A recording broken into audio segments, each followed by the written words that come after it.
Welcome to the Tech Egg. Don't get scrambled. Enjoy the video. This video shows the only practical way to update a MacBook Pro 2012 beyond official limits. Gather a 2012 MacBook Pro, an external USB installer, and a backup. Ensure at least 120 GB free SSD space and 8 GB RAM installed for safe operation.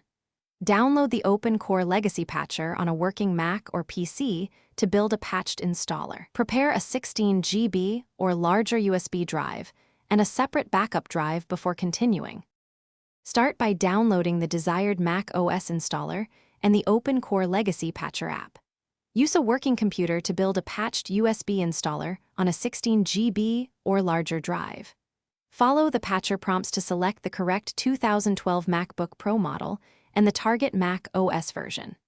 Apply recommended firmware patches and SIP tweaks when the patcher prompts you during the build. Verify the USB installer boots before you attempt installation on the old MacBook Pro. Shut down the MacBook Pro 2012 and plug in the patched USB installer drive. Power on while holding Option and select the OpenCore installer to boot the patched environment. Use Disk Utility to erase or select the target SSD, then install the patched Mac OS to that drive.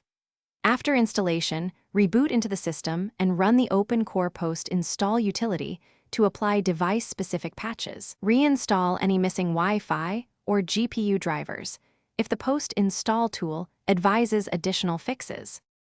Thanks for watching. Consider subscribing if I helped unscramble your problems.